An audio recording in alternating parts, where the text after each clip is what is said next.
BRS లో రాజకీయ కలకలం రేగుతున్నట్టుగా కనబడుతున్నది. కవిత గారు రాసినట్టుగా ప్రచారం జరుగుతున్న లేఖ వాళ్ళ పార్టీ అంతర్గత అంశమైనప్పటికీ కూడా అది కాంగ్రెస్ పార్టీ ఏదో చేసింది అని చెప్పినట్టుగా బీఆర్ఎస్ మిత్రులు మాట్లాడడం అనేది హాస్యాస్పదం. కాంగ్రెస్ పార్టీకి ఇలాంటి ఫేక్ న్యూస్ ను లేఖలను ఇతర పార్టీలకు సంబంధించిన అంశాల విషయంలో కల్పించుకోవడం అనేది కాంగ్రెస్ పార్టీ చెయ్యదు. ఒకటి. రెండవది, వారు ప్రస్తావిస్తున్నట్టుగా ప్రచారం అవుతున్న అంశాలన్నీ సోషల్ మీడియాలో కానీ మెయిన్ స్ట్రీమ్ మీడియాలో కానీ ఈరోజు అది పెద్ద బ్రేకింగ్ ఇష్యూ అయింది. ఆ అంశాల్లో వారు గతంలో చేసిన వివిధ వేదికల మీద చేసిన ప్రకటనలకు ప్రతిరూపంగానే మనకు కనబడుతున్నది. ఒకవైపు రెండవ నాయకుడు లేకపోతే ద్వితీయ శ్రేణి నాయకత్వం వంశంలో బీఆర్ఎస్ కొంత తడబడుతున్నది.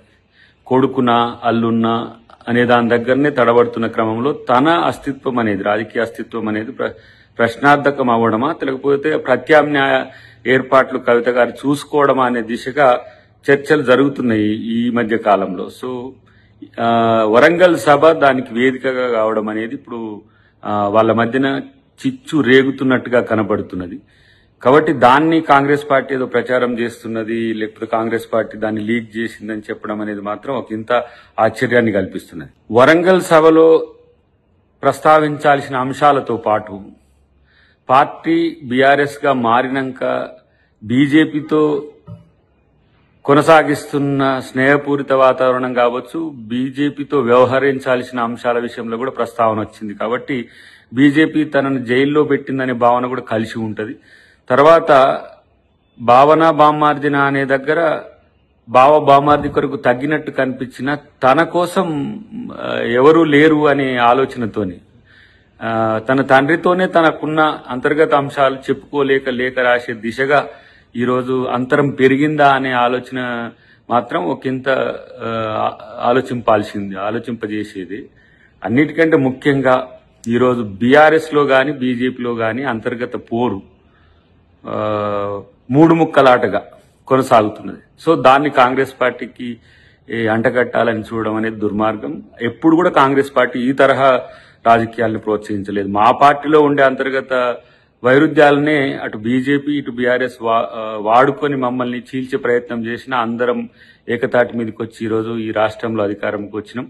మాకు ప్రజలే లక్ష్యంగా ఉంటది తప్పితే ఈ పార్టీల మధ్యన ఉన్న వైరాల్ని అంతరాల్ని రాజకీయంగా మార్చుకోవాల్సిన అవసరం, ఆ దుర్గతి గాని ఆ స్థాయి రాజకీయాలు కాంగ్రెస్ పార్టీ చేయాల్సిన అవసరం రాదు.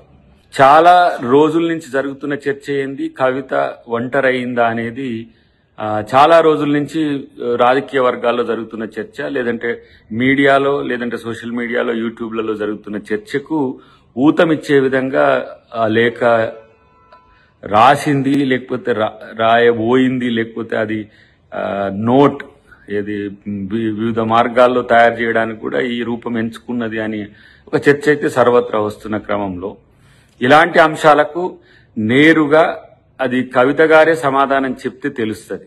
లేదంటే ఆ పార్టీ నాయకులు ఎవరైనా దాని మీద వివరణ ఇస్తే తెలుస్తుంది తప్పితే అంతవరకు ఇది ఒక లీక్ వార్తగానో లేకపోతే చెప్పాలంటే ఒక ఎత్తుగడతోని వాళ్ళ పార్టీలోనే వాళ్ళు ఏమైనా చేసిన ప్రయత్నంగా మనం చూడాల్సి వస్తుంది. అన్నిటికంటే ముఖ్యంగా బీఆర్ఎస్ లో నాయకత్వం మీద పోటీ, నాయకత్వం కొరకు పోటీ ఈరోజు మారుతున్న క్రమంలో తామ వ్యక్తిగత ప్రయోజనాలే లక్ష్యంగా బీఆర్ఎస్ పార్టీ నాయకులు వ్యవహరిస్తున్న తీరు మాత్రం మనకు కనబడుతుంది. కాబట్టి మరి ఆప్షన్ దేన్ని ఎంచుకుంటాడు కేసీఆర్కి అది సంబంధించిన అంశం. కాబట్టి దీని విషయంలో కాంగ్రెస్ పార్టీని రాద్ధాంతం చేయడానికో ప్రచారం చేయడానికో వినియోగించొద్దనేది వారికి కాంగ్రెస్ పార్టీ తరఫున మేము బీఆర్ఎస్ లో రాజకీయ కలకలం రేగుతున్నట్టుగా కనబడుతున్నది. కవిత గారు రాసినట్టుగా ప్రచారం జరుగుతున్న లేఖ వాళ్ళ పార్టీ అంతర్గత అంశమైనప్పటికీ కూడా అది కాంగ్రెస్ పార్టీ ఏదో చేసింది అని చెప్పినట్టుగా బీఆర్ఎస్ మిత్రులు మాట్లాడడం అనేది హాస్యాస్పదం. కాంగ్రెస్ పార్టీకి ఇలాంటి ఫేక్ న్యూస్ ను లేఖలను ఇతర పార్టీలకు సంబంధించిన అంశాల విషయంలో కల్పించుకోవడం అనేది కాంగ్రెస్ పార్టీ చెయ్యదు. ఒకటి. రెండవది, వారు ప్రస్తావిస్తున్నట్టుగా ప్రచారం అవుతున్న అంశాలన్నీ సోషల్ మీడియాలో కానీ మెయిన్ స్ట్రీమ్ మీడియాలో కానీ ఈరోజు అది పెద్ద బ్రేకింగ్ ఇష్యూ అయింది. ఆ అంశాల్లో వారు గతంలో చేసిన వివిధ వేదికల మీద చేసిన ప్రకటనలకు ప్రతిరూపంగానే మనకు కనబడుతున్నది.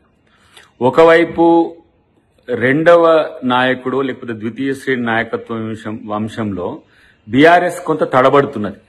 కొడుకునా అల్లున్నా అనే దాని దగ్గరనే తడబడుతున్న క్రమంలో తన అస్తిత్వం అనేది రాజకీయ అస్తిత్వం అనేది ప్రశ్నార్థకం అవ్వడమా లేకపోతే ప్రత్యామ్నాయ ఏర్పాట్లు కవిత గారు చూసుకోవడమా అనే దిశగా చర్చలు జరుగుతున్నాయి ఈ మధ్య కాలంలో. సో వరంగల్ సభ దానికి వేదికగా కావడం అనేది ఇప్పుడు వాళ్ళ మధ్యన చిచ్చు రేగుతున్నట్టుగా కనబడుతున్నది.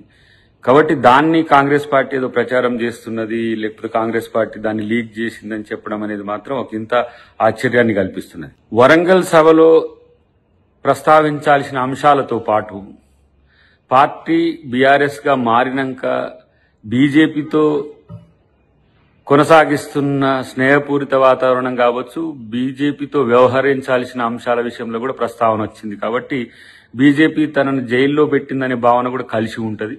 తర్వాత భావన బామ్మార్జిన అనే దగ్గర బామ్మార్జి కొరకు తగ్గినట్టు కనిపించిన తన కోసం ఎవరూ లేరు అనే ఆలోచనతోని తన తండ్రితోనే తనకున్న అంతర్గత అంశాలు చెప్పుకోలేక రాసే దిశగా ఈరోజు అంతరం పెరిగిందా అనే ఆలోచన మాత్రం ఒకంత ఆలోచింపజేసేది.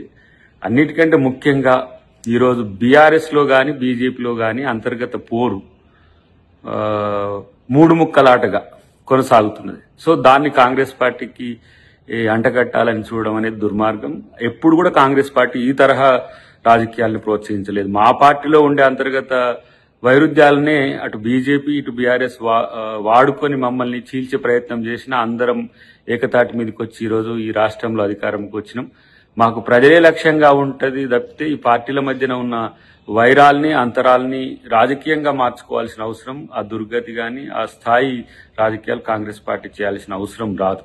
చాలా రోజుల నుంచి జరుగుతున్న చర్చ ఏంది, కవిత ఒంటరైందా అనేది చాలా రోజుల నుంచి రాజకీయ వర్గాల్లో జరుగుతున్న చర్చ, లేదంటే మీడియాలో లేదంటే సోషల్ మీడియాలో యూట్యూబ్లలో జరుగుతున్న చర్చకు ఊతమిచ్చే విధంగా లేఖ రాసింది లేకపోతే రాయబోయింది లేకపోతే అది నోట్ ఏది వివిధ మార్గాల్లో తయారు చేయడానికి కూడా ఈ రూపం ఎంచుకున్నది అని ఒక చర్చ అయితే సర్వత్రా వస్తున్న క్రమంలో ఇలాంటి అంశాలకు నేరుగా అది కవిత గారే సమాధానం చెప్తే తెలుస్తుంది.